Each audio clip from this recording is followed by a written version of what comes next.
이 시간 함께 나누실 말씀 예레미야 49장 1절에서 3절까지 말씀입니다.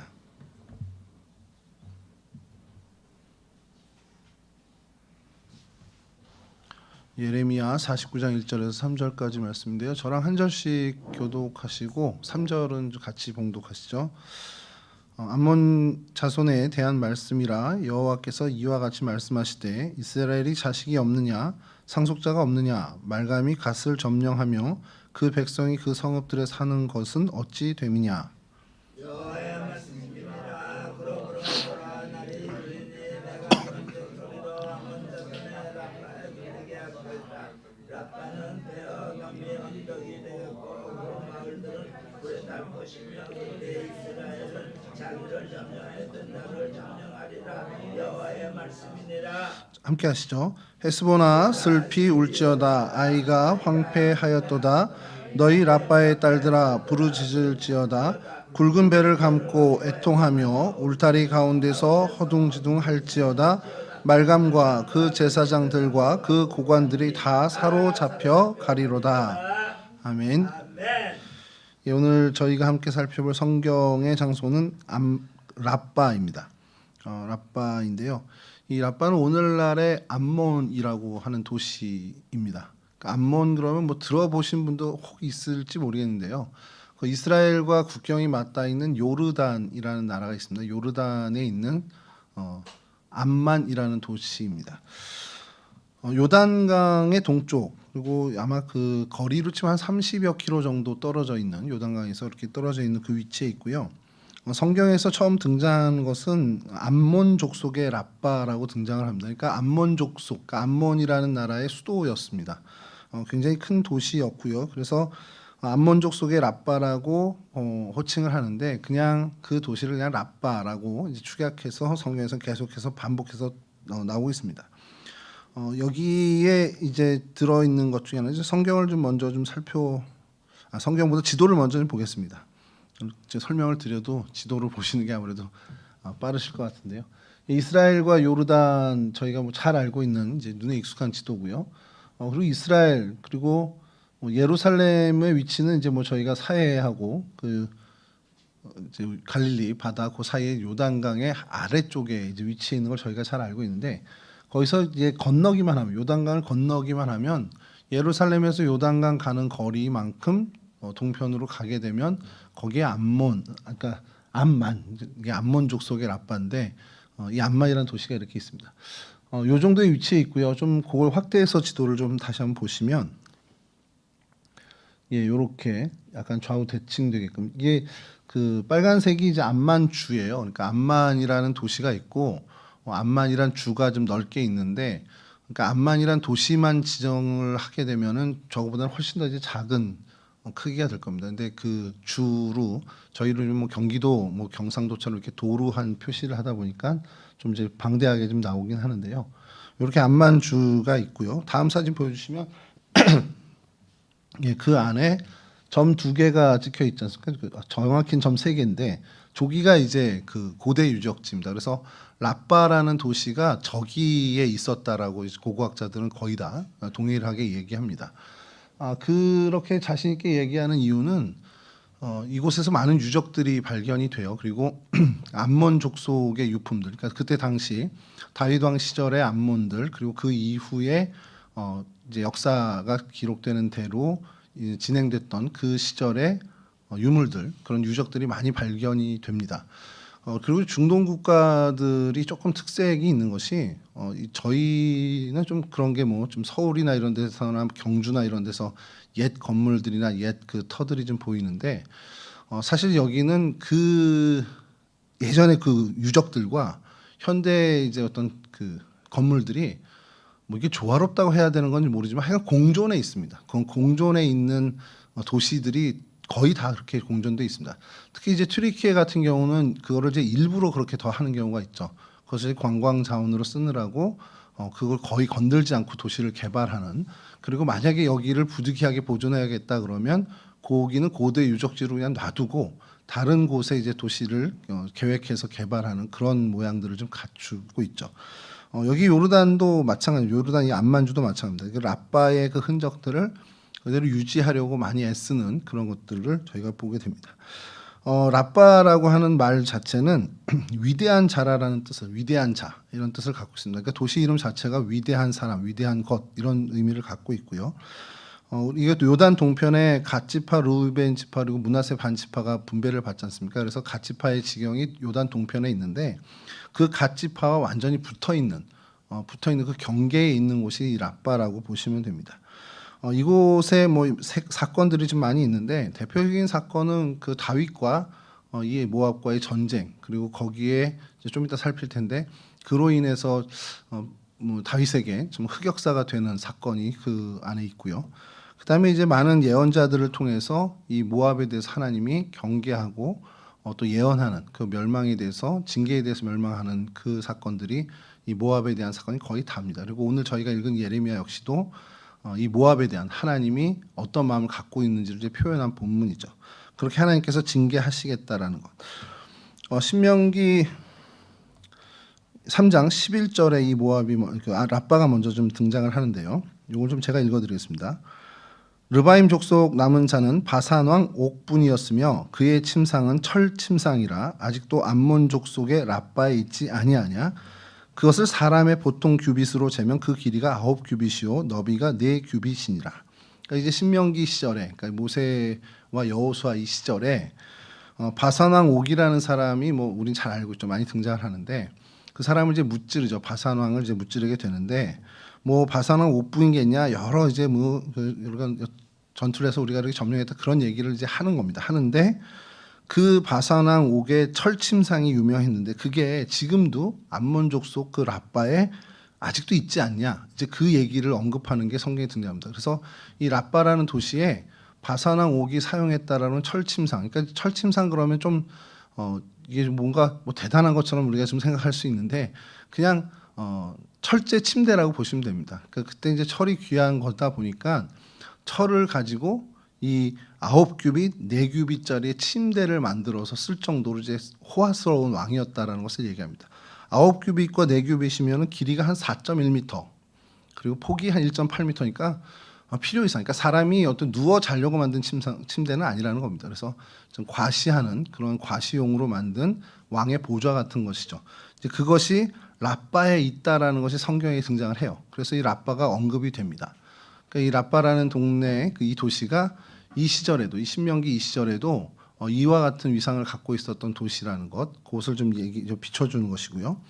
이렇게 그 주전 2000년 정도 이상 그때부터 이 라빠라는 곳이 도시로서 어떤 도시국가로서의 위상을 갖고 있었다라는 것을 신명에서 저희가 확인하게 되고 또 이 성경 속에서 이 라빠라는 곳이 사무엘하 10장 1절에서 4절에 좀 약간은 긴 내용입니다만 이렇게 등장을 하는 것이 여러분들이 교회 학교 때 혹시나 한두 번은 들어봤을 만한 사건입니다.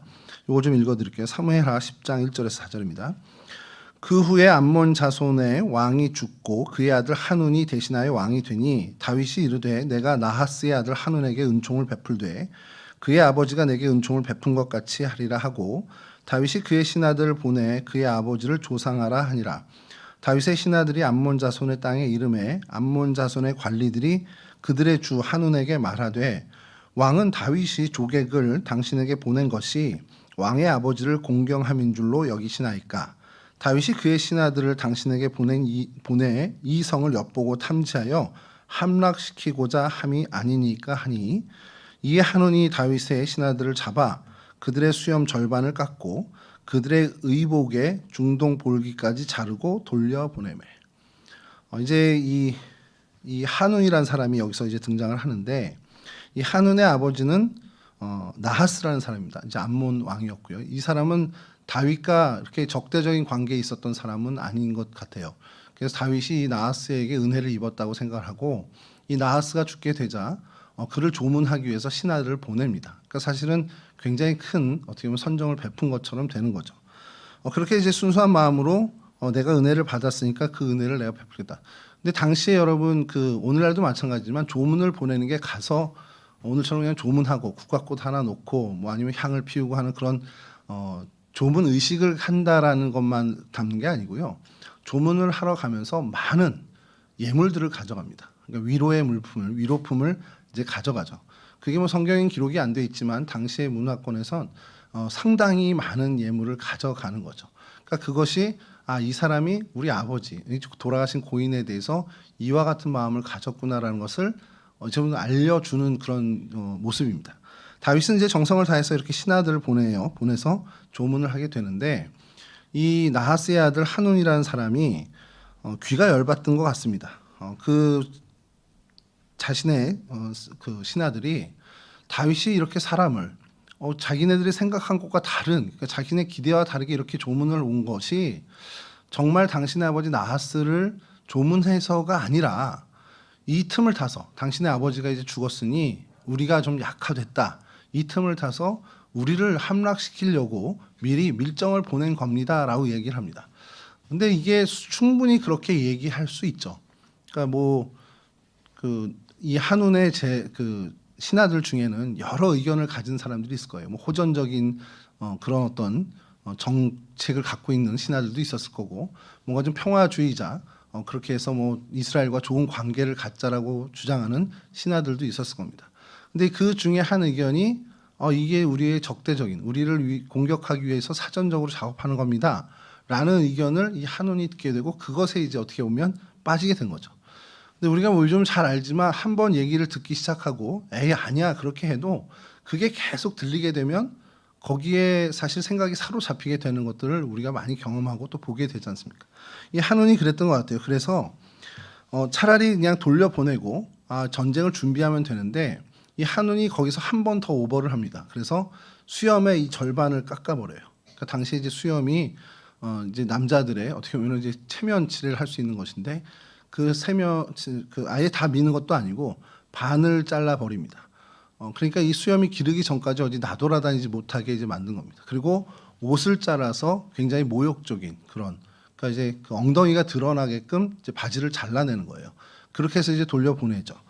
이 일이 이제 나중에 다윗에게 우리가 오늘 읽지는 않았지만 이 이후에 다윗에게 이 일이 들어가게 되고 사실 이게 다윗과 이제 이 한운의 사이에 전쟁이 치러지게 되는 어떻게 보면 촉발되는 그 시발점이 되게 됩니다. 이 일이 벌어지고요. 그래서 이게 10장에 이런 일이 벌어지고서 이제 사무엘하 12장에 가서는 12장 26절에서 31절에 요압이 다윗의 이제 장군이죠. 요압이 이 암몬을 완벽하게 무찌르게 되고 사실 이제 어떻게 보면은 칼 한 번만 휘두르면 완전히 멸절되는 그 시기까지 옵니다. 그래서 이 요압이 생각을 하는 거죠. 내가 여기서 완전히 무찌르고 나면 이 공이 다 나한테 돌아오게 될 텐데 이거는 큰일 날 일이다 해서 다윗에게 전가를 보내고 마지막 한 수는 왕이 놓고 그래서 왕이 영광을 받으십시오라는 그런 의도로 왕에게 전가를 보냅니다. 그게 이제 12장 26절에서 31절인데요. 이것도 읽어드리겠습니다. 요압이 암몬 자손의 랍바를 쳐서 그 왕성을 점령하매 요압이 전령을 다윗에게 보내 이르되 내가 랍바 곧 물들의 성읍을 쳐서 점령하였으니 이제 왕은 그 백성의 남은 군사를 모아 그 성에 맞서 진치고 이 성읍을 쳐서 점령하소서. 내가 이 성읍을 점령하면 이 성읍이 내 이름으로 일컬음을 받을까 두려워하나이다 하니 다윗이 모든 군사를 모아 랍바로 가서 그곳을 쳐서 점령하고 그 왕의 머리에서 보석 박힌 왕관을 가져오니 그 중량이 금 1달란트라. 다윗이 자기의 머리에 쓰니라. 다윗이 또 그 성읍에서 노략한 물건을 무수히 내오고 그 안에 있는 백성들을 끌어내어 톱질과 썰애질과 철 도끼질과 벽돌 구이를 그들에게 하게 하니라. 암몬 자손의 모든 성읍을 이같이 하고 다윗과 모든 백성이 예루살렘으로 돌아가니라. 여기 나인 대로 요압이 참 어떻게 보면 지혜로웠던 사람인 거죠. 이걸 다 쳐서 내 이름이 올라가고 내 위상이 올라가는 것보다는 우리 임금 다윗이 그렇게 돼야 되겠지라고 해서 전령을 보내서 다윗이 친히 와서 마지막 그 점령을 하고 이 왕관까지 뺏는 그 기사가 납니다. 이 왕관에 대해서요. 혹시 이거 비슷한 무슨 유물이나 유적이 있을까라는 걸 했는데 뭐 이게 아무리 인터넷을 뒤져도 비슷한 것이 나오지 않더라고요. 그래서 제가 그냥 엉뚱한 상상력이 발휘됐습니다. 그래서 챗GPT에게 이 성경 본문을 주고 또 그리고 오늘 제가 이렇게 준비했던 그 유적들의 사진들을 다 올려주고는 이걸 좀 바탕으로 해서 아마 요때쯤에 이 금 한 달란트 약 34kg 정도가 되는 왕관의 어떤 모습을 좀 그림을 좀 그려봐, 아니면 사진을 좀 찾아줘봐. 대신에 이제 조건을 하나 더 넣었죠. 이 왕관이 고고학자들의 평가는 그렇습니다. 왕이 직접 늘 쓰고 있던 왕관이라기보다는 몰렉 신에게 제사를 할 때 썼던 제2용 장식으로 고고학자들은 추정을 합니다. 그래서 그거를 이제 단서를 넣어줬어요. 그랬더니 이 사진이 나옵니다. 보여주시죠. 다음 사진입니다. 예. 챗GPT가 그린 겁니다. 이 실존하는 게 아니고요.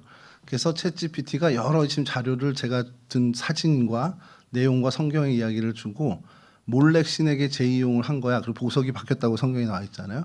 그랬더니 이렇게 보석이 바뀌었는데 가운데 몰렉 신으로 추정되는, 이거는 이제 유물에 나온 겁니다. 유물들의 몰렉, 그 밀감이라고도 하고 말감이라고도 하는 그 몰렉 신의 형상의 신상들이 많이 등장을 해요. 그 신상들을 종합해서 자기가 그린 겁니다.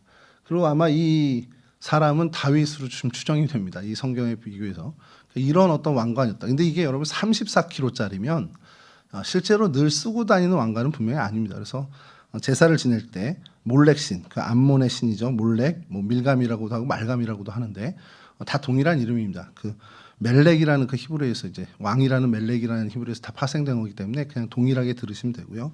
그래서 이렇게 요런 어떤 그 완전하게 이제 왕권을 어떻게 보면 무찌르고 다 이제 휘하해 놓고, 아까 31절에 있는 것처럼 이 암몬 사람들을 철도끼질, 썰애질, 톱질, 벽돌 굽는 일을 맡는, 그러니까 노역을 시키는 종으로 잡아오게 된 겁니다.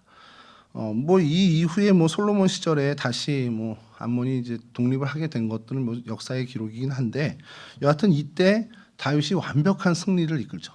그래서 이 한운과 다윗의 사건만 보면 이 암몬과 다윗은 어떻게 보면 다윗의 굉장히 높은 위상이 올라가는 그러한 사건으로 보여지는데, 여기에 좀 함정이 하나 있습니다. 이 전쟁 속에 또 다른 하나의 사건이 있는데, 그것이 다윗에게 있어서는 굉장히 치명적인, 그의 일생에 있어서 가장 어두운 사건이죠. 우리가 잘 알고 있는 밧세바의 남편인 우리아를 죽인 그 전쟁이 바로 이 전쟁입니다.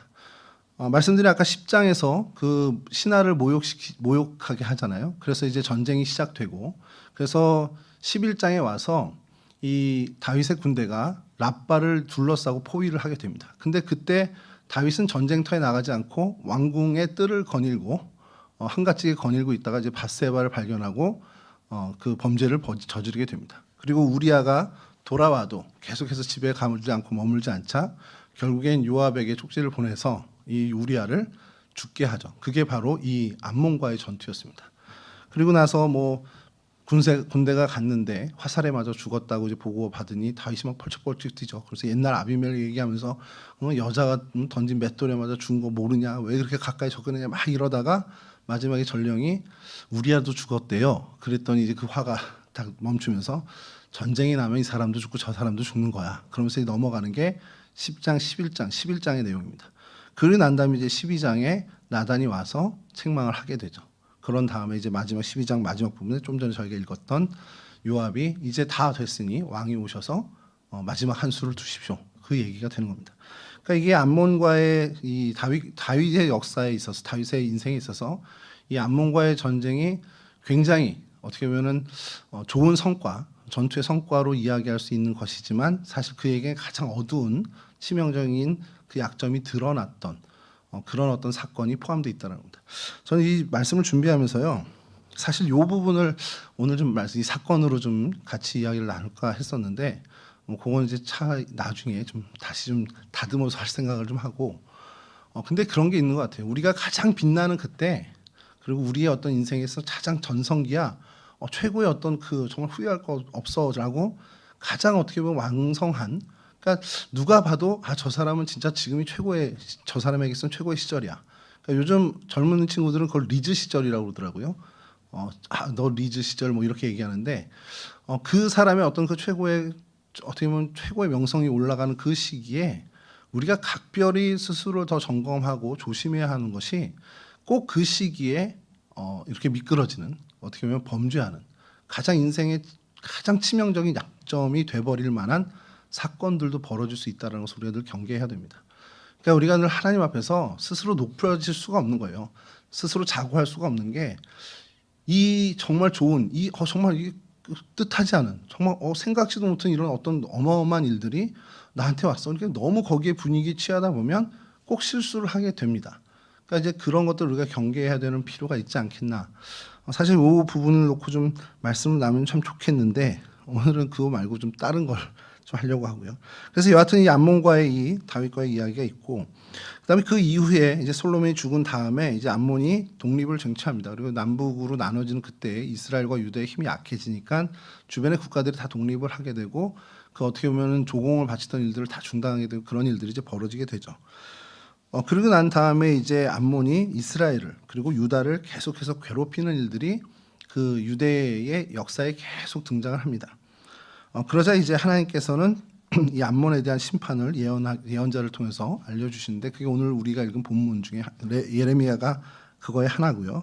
또 하나는 아모스 1장 13절에서 15절에 요거 이제 여러 개가 있는데 요걸 좀 대표적으로 좀 읽어드리고 싶은 게 조금 이들이 얼만큼 잔혹하게 이스라엘을 괴롭혔는지 유다를 괴롭혔는지가 좀 드러납니다. 아모스 1장 13절에서 15절입니다. 여호와께서 이와 같이 말씀하시되 암몬 자손의 서너 가지 죄로 말미암아 내가 그 벌을 돌이키지 아니하리니 이는 그들이 자기 지경을 넓히고자 하여 길르앗의 아이벤 여인의 배를 갈랐음이니라. 내가 라빠 성에 불을 놓아 그 궁궐을 사르되 전쟁의 날의 외침과 회오리 바람의 날에 폭풍으로 할 것이며 그들의 왕은 그 지도자들과 함께 사로잡혀 가리라. 여호와께서 말씀하셨느니라. 그러니까 아이벤 자의 배를 갈랐다니까 굉장히 잔혹하게 이스라엘 사람들 길르앗도 이제 이스라엘의 그 족속이니까요. 그들을 그렇게 괴롭힌 걸 하나님이 묵과하지 않으시겠다는 거예요. 이렇게 잔인하게 내 백성을 혹독하게 한 만큼 나도 그들에게 정말 전쟁의 날의 외침과 회오리 바람의 날에 폭풍으로 그들에게 임하겠다라는 하나님의 경계, 하나님의 징계를 이야기하십니다. 암몬의 그 잔인함 이것에 대한 예언적인 심판을 아모스가 얘기한 것뿐만 아니라 에스겔서에도 나오고요. 오늘 읽은 예레미야서도 나옵니다. 그래서 하나님은 이들을 그냥 두지 않겠다는 거예요. 이 근본적인 이유는 뭘까라는 것. 결국엔 이 암몬이 이스라엘 백성을 무시하고 얘네들을 철저하게 멸절을 해야 우리가 편해라는 순수한 자기 이기적인 생각으로 이것을 했다라는 거죠. 거기에는 또 하나가 뭐냐면 이스라엘이 섬기는 유대가 섬기는 그 여호와 하나님은 별거 아니야라는 하나님을 무시하는 마음까지도 그들에게 있었다라는 것을 하나님은 지적하고 계신 겁니다. 암몬이 작은 부족 국가가 아니라 이스라엘과 갈등을 계속해서 반복하면서 주변의 많은 나라들과 또 외교도 하지만 전쟁을 일으키는 그런 어떤 국가로서의 모습입니다.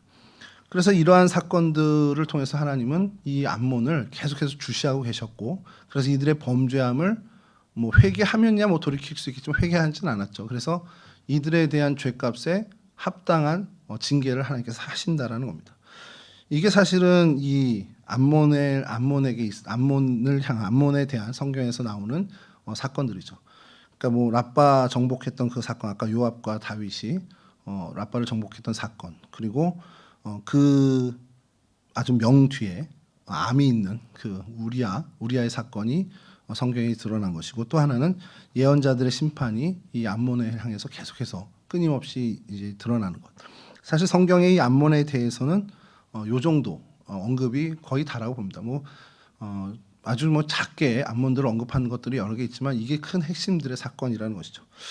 역사적으로 이후에도 알렉산더 대왕이 이제 그 지역에 이제 패권을 잡고, 그다음에 알렉산더가 죽으면서 그 이제 갈리게 되잖아요. 갈리게 되면서 지난주에 저희가 한번 같이 나눴던 그 셀레우코스 왕조의 땅이 이제 됩니다. 이 라빠라는 곳이 그렇게 되고, 그리고 그곳에 이제 다시 로마 제국이 패권을 차지하면서 이 지역도 시리아주, 그러니까 아시아주에 속한 시리아주로 이제 편입이 되게 되죠. 그리고 한동안 로마 제국하에 있다가 그래서 이 셀레우코스를 로마 제국에서는 시리아 왕조라고 이제 칭하기도 합니다. 그래서 저희가 지난주에 봤지만 그 비잔틴 문화의 거리를 그냥 시리아 거리라고 이제 칭한 것처럼 로마 사람들은 이 지역을 그냥 시리아라고 이제 칭하기도 했어요.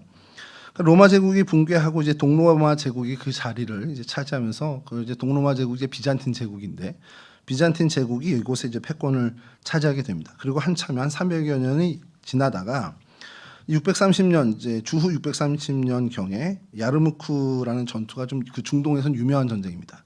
이 전쟁을 통해서 라시둔 칼리프 시대가 열리는, 그래서 이제 이슬람 세력이 그곳을 이제 장악하게 되죠. 이제 실제 이슬람 세력이 이제 그곳을 장악하게 되는데, 그때 이제 여러 이슬람 세력들이 내부 전쟁을 일으켜요. 그리고선 무와 야위야라는 사람이 이곳에 그 내전을 다 이제 종식을 시키고 왕국을 세웁니다. 그게 우마이야 왕조입니다. 이거는 세계사 때 한 번쯤 들어봤을 수도 있고요. 그래서 오늘 이제 저희가 살펴보는 이곳에서 많은 유물들이 이 우마이야 왕조의 유물들이 많이 이제 등장을 해요. 그렇게 이 지역은 역사 속으로 이제 암몬의 랍바는 사라지게 됩니다. 그래서 이 아까 그 지도에 있었던 그 곳에 많은 유적들이 있는데 그곳에 한 3군데 정도만 좀 찾아보려고 하는데요. 암만 시타델이라는, 이제 그쪽 말로는 암만 시타델이라고 자발 알깔라 이렇게 이제 발음을 합니다. 이 시타델이 이제 요새라는 뜻입니다. 요새라는 뜻이고 이제 우리 말로 하면 성체로 이렇게 번역이 많이 되더라고요. 그래서 그 우리 홍콩의 구령체성 얘기하듯이 그런 어떤 견고한 요새를 이제 얘기할 때 시타델이라고 이제 표현을 하는데, 이제 암만 시타델 지도입니다. 그래서 이렇게 유적이 돼 있는데요. 다음 사진을 보여주시면 예, 이렇게 유적지입니다. 이제 관리가 되는 유적지입니다. 이렇게 보이지만, 근데 여러분 특이한 게 저 뒤에 건물들이 많잖아요. 저희가 그냥 주거지입니다. 사람들 살고 있는, 실제로 살고 있는 지금 암만시에 사람들이 살고 있는 동네예요. 그리고 여기는 이제 그 안에 골짜기가 있고 언덕 위로 올라와서 이제 그 성터가 있었던 곳의 유적입니다. 다음 사진도 보여주시면 마찬가지로 이렇게 유물이 있는데 저 뒤에 빌딩들입니다. 사람들이 살고 있는 이 유적지 근처가 다 이렇게 돼 있고요. 다음 사진 보여주시면 이렇게 잘 보존된, 이게 뭐 물을 보관한 물 저장소라고 하더라고요. 그래서 그렇게 돼 있고, 그러니까 규모가 상당히 큰 요새입니다. 그리고 다음 사진 보여주시면 요건 이제 안쪽 성벽은 오래전에 지은 것, 그리고 바깥쪽은 그 이후에 다른 돌로 이제 쌓였던 이런 이중 성벽의 어떤 흔적도 이제 보이고 있고요. 다음 사진 보여주시면 이게 멀리서 찍은 건데 아까 그 사진들이 저렇게 저 약간 언덕 위에 있고 이 밑에 이렇게 요것에 대한 어떤 표지석들이 이렇게 다 이제 돼 있습니다. 그러니까 요 전체의 그 땅이 다 그냥 유적지입니다. 그러니까 우리로 치면 이제 고궁 안에는 저희는 이제 뭐 경복궁이나 창덕궁에 담을 치잖아요. 그런 거 없이 요 지역이 그냥 유적지예요. 유적지인데 그냥 이렇게 다 그 건물 안에서도 보이고 지나가는 사람도 보고 또 걸어 들어갈 수도 있고 그런 식의 모습입니다. 그래서 어느 정도로 조화롭게 있냐면 다음 사진 보여주시면 이렇게 이게 유적지고요. 저기가 그냥 동네입니다.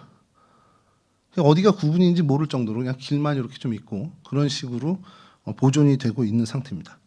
이게 그 아까 시타델이라는 곳이고요. 그다음에 여기에 이건 이제 그 암만 그 예전에 그 로마 제국 이전에 이제 성터이고, 그다음에 이제 로마 제국 비잔틴 시대의 유적이 하나 있는데 한 타임 보여주시죠. 이게 로마 극장이라고 돼 있습니다. 그래서 그냥 극장 옆에 주거지가 있어요.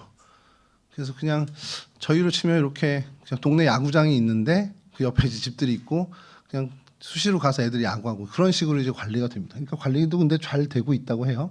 이따 사진 하나 보여드릴게요. 다음 사진 보여주시면 이게 측면에서 찍은 그 앞에 있는 주거지하고 그냥 차 다니고 옆에 있는 들어와서 보고 가고 이렇게 돼 있고, 이제 이거를 저 주거지 쪽에 보이게 광장 쪽으로 이제 이 관중석에서 보는 사진이 다음 사진인데 이렇게 해서 저 광장 있고 그다음에 주거지가 있고요. 한편으로는 좀 부럽더라고요. 아, 이게 굉장히 옛날 것들이 그냥 잘 어울려서 잘 지내는구나. 이거 보면서 제가 딱 생각났던 게 저희 동대문 감리교회가 저기 동대문 언덕 위에 있었거든요. 그 교회도 120년 넘은 교회예요. 근데 그 전에 성터를 복원하자고 그걸 없앴어요. 그렇게까지 할 게 있나라는 생각이죠. 그냥 같이 어우러지면 그 교회 놔두고, 교회 건물도 120년, 130년 된 거니까 놔두고 그 뒤로 그냥 서울시 성곽도 이렇게 해놔도, 한양 성곽을 해놔도 문제 없었을 것 같은데라는 생각을 좀 그 지나갈 때마다 하거든요. 이 사람들은 그런 어떤 문화는 잘 돼 있는 것 같다는 생각이 듭니다.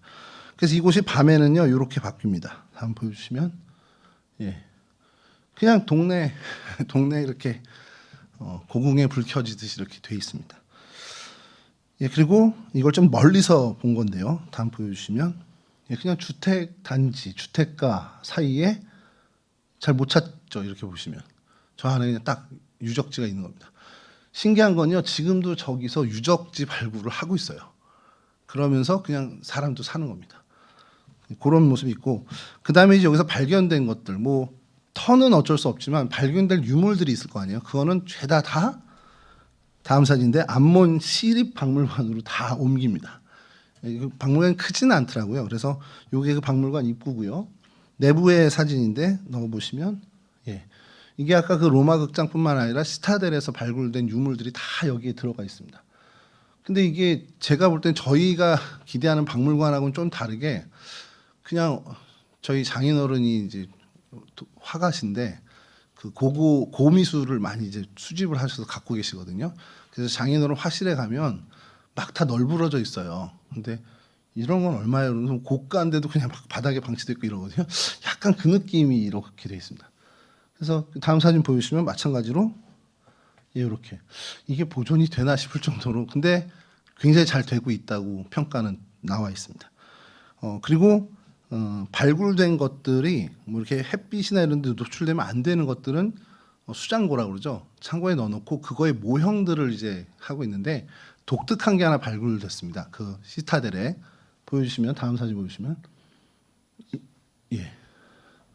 저희 이 시간에 우리 많이 성경의 장소에서 뭐 그 성서 고고학의 유물들 많이 봤잖아요. 그리고 단과 베델에 세워졌던 우리 그 옛날 산당의 터에 놋 제단 그런 것들도 저희가 모형들을 많이 봤는데 이 몰렉의 밀감, 몰렉의 제례도 거의 흡사한 제단 터 그러니까 놋 제단 같은 게 이렇게 있었던 겁니다. 그러니까 어느 게 어느 걸 따라했는지 뭐 이렇게 고고학자들은 그게 이제 질문일 텐데 따라했다기보다 그냥 이렇게 놋제단으로 당신은 뭐 청동기 시대니까 놋제단으로 해서 거기에 이제 짐승을 번제로 하는 그런 어떤 재래의식을 펼쳤다라고 보이는 거죠. 이건 이제 모형입니다. 이렇게 생겼던 것으로 이제 추정을 하는 겁니다. 이제 유물들은 수장고에 넣어놓고요.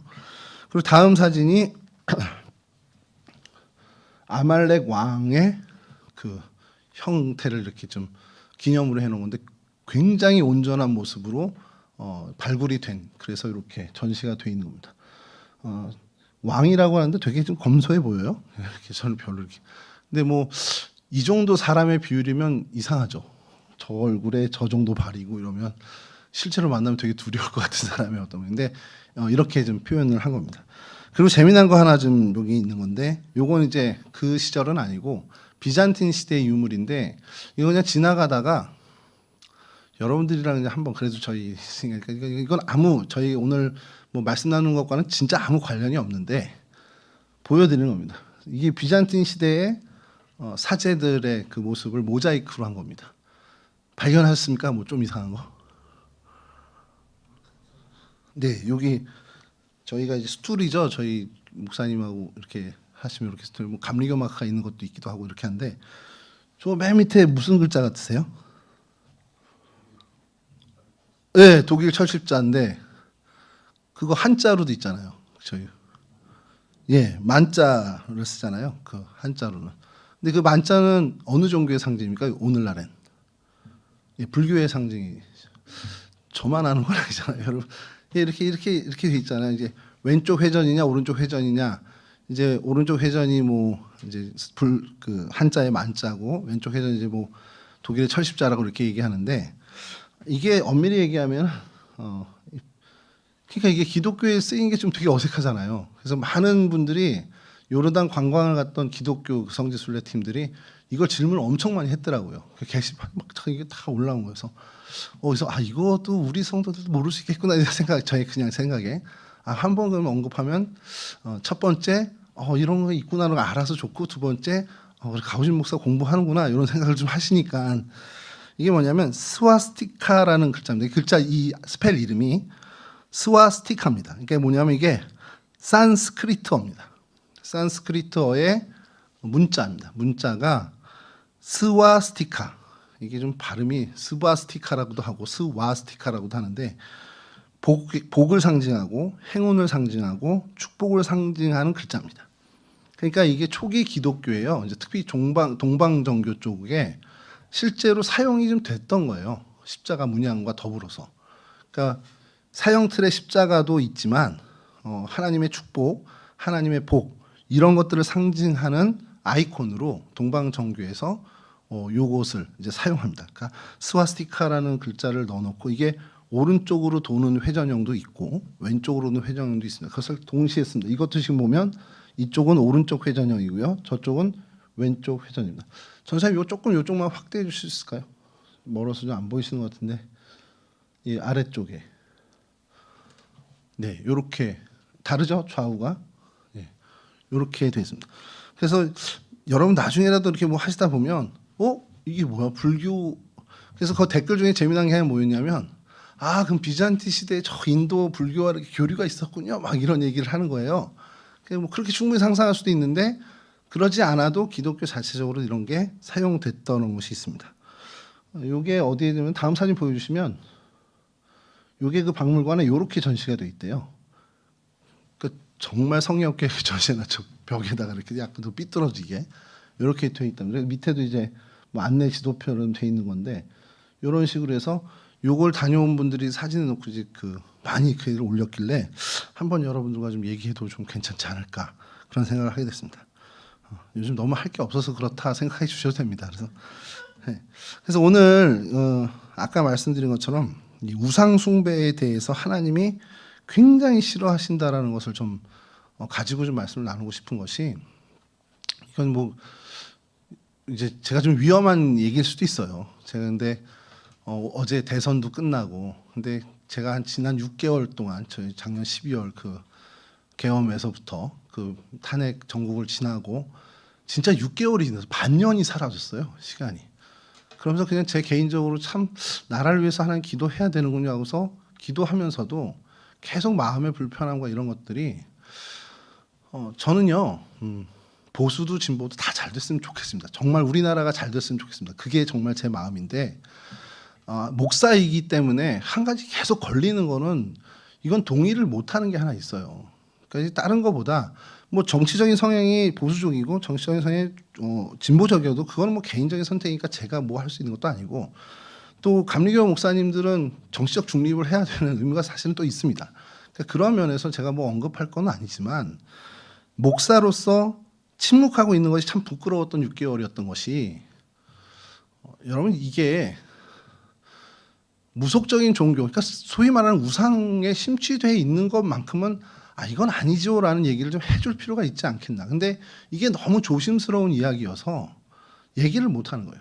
그래서 제가 곰곰이 많이 했습니다. 그래서 밀고 우상의 그 속성들 굉장히 이 우상의 숭배가 어디까지 그냥 놔두면 어디까지 가는지를 이 성경에서 뭐라고까지 얘기하냐면 이 밀곰이 우상 숭배로 시작했겠죠 처음엔. 그리고 그들이 우리에게 복 주니까 뭐 풍요를 위해서 뭐 재물을 바치고 짐승을 잡아서 죽이고 하는 거예요.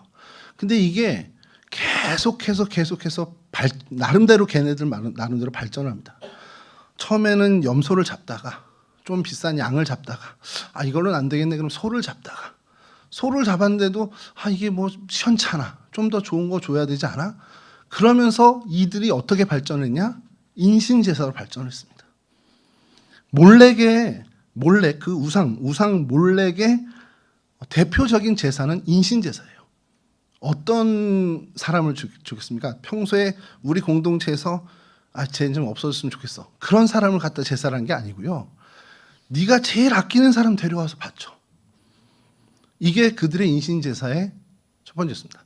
우리 기억하죠? 그 북이스라엘과 남유다와 아람이 연합해서 암몬이 아니라 모압을 제압하러 갔는데 모압이 계속 밀리다 보니까 결국에 뭘 하냐? 성벽에서 자기 대를 이을 왕자를 그 자리에서 인신제사 번제로 드리게 됩니다. 그것에 이스라엘 군대, 에돔 군대가 당황을 해서 다 떠나는 그런 사건도 성경이 보여주는 거죠.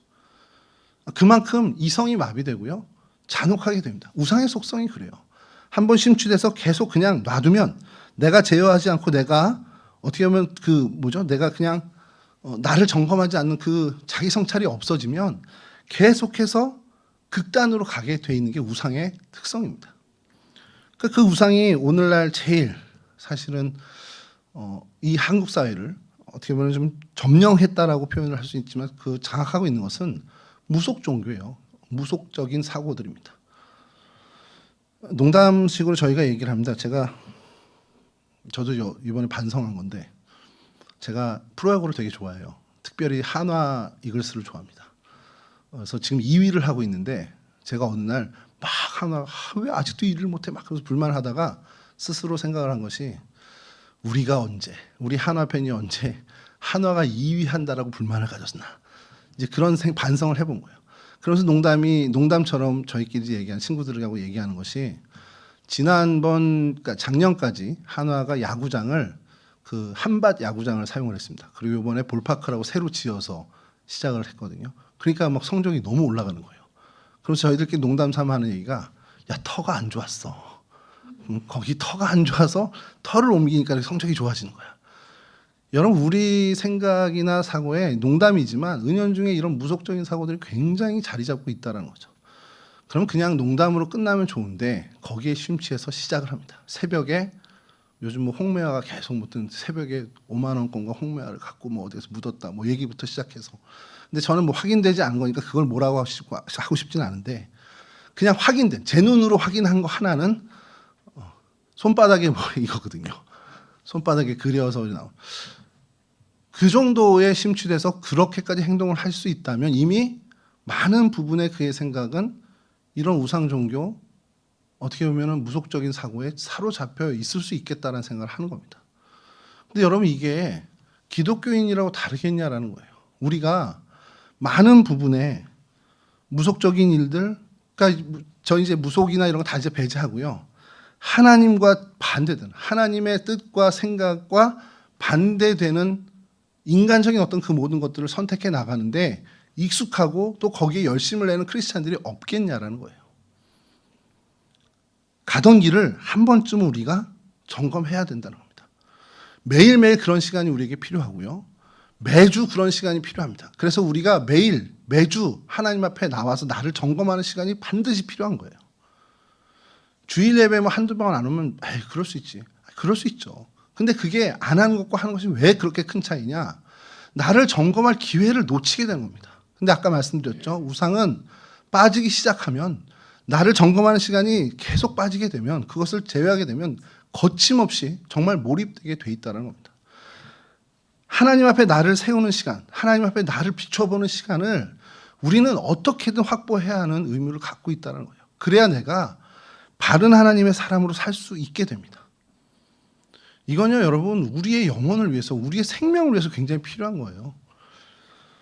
그러지 않은 사람들을 하나님은 어떻게 생각하느냐? 그들이 바로 암몬 사람이고 모압 사람이고 하나님의 뜻을 대항하고 있는 하나님과 반대쪽에 서 있는 이 우상 숭배자들입니다. 밀곰을 숭배하고 몰렉을 숭배하고 바알과 아세라를 섬기는 이 사람들이 뭐 거창한 것을 해서가 아니에요. 하나님과 반대되는 그 가치관과 하나님의 생각과 하나님의 기준과는 전혀 다른 정반대의 기준으로 살아가고 있는 사람들입니다. 하나님은 그들을 향해서 반드시 내가 이들을 벌하고 반드시 이들을 내가 멸절하겠다라고 선언하시는 겁니다. 여러분 그 대상이 내가 되지 않아야죠. 암몬 사람들의 수도인 라파가 회파됩니다. 그리고 그것이 역사에도 이루어졌습니다. 하나님의 엄포가 그냥 영적인 부분이야. 그냥 하나님이 비유적으로 하신 얘기야. 그렇게 해석하는 그 해석이 아니라 실제 그들의 삶에 그렇게 회파되는 인생, 그렇게 멸망하는 족속이 되어버렸다라는 거예요. 여러분 그러면 하나님의 그 기준이 2025년 이 시절에는 바뀌었겠냐는 거예요. 절대 그렇지 않습니다. 하나님의 기준은 창세 때부터 지금까지 온전하게 그 기준 그대로세요. 뭐 유보해 주시는 시간이 있으실 수는 있습니다만 하나님의 기준은 명확합니다. 그래서 우리는 하나님의 사람으로서 정말 선명한 기준으로 살아가는 인생이 되어야 한다는 것이죠. 인생을 살다가 뜻하지 않은 어려움을, 뜻하지 않은 재난을 만났다. 물론 그것이 하나님이 우리의 연단을 위해서 주신 것일 수도 있지만 그런 것을 맞닥뜨렸을 때 우리의 제일 기본적인 자세는 나를 살피는 겁니다.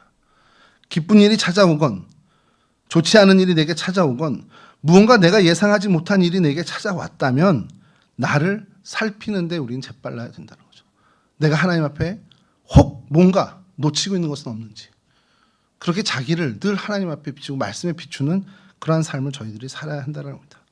온전한 하나님의 선명한 기준을 따라서 살아가는 그러한 인생이 될 때에만 우리가 이 세상을 지배하고 있는, 이 세상을 장악하고 있는 그 우상 숭배의 기운과 우상 숭배의 가치관들, 세상이 얘기하는 그 혼탁한 기준에 물들지 않고 살아갈 수 있는 그러한 삶을 살 수 있게 되기 때문에 우리는 늘 하나님의 선명한 기준, 하나님 사람으로서의 그 기준을 놓치지 않고 붙잡고 나아가는 저희들이 되어야 할 줄 믿습니다. 이와 같은 하나님의 선명한 기준으로 살아가는 저와 여러분, 우리 동성애 식구들이 다 되었으면 좋겠습니다. 이와 같은 은혜의 주인공들 다 되실 수 있기를 주님의 이름으로 간절히 축원합니다.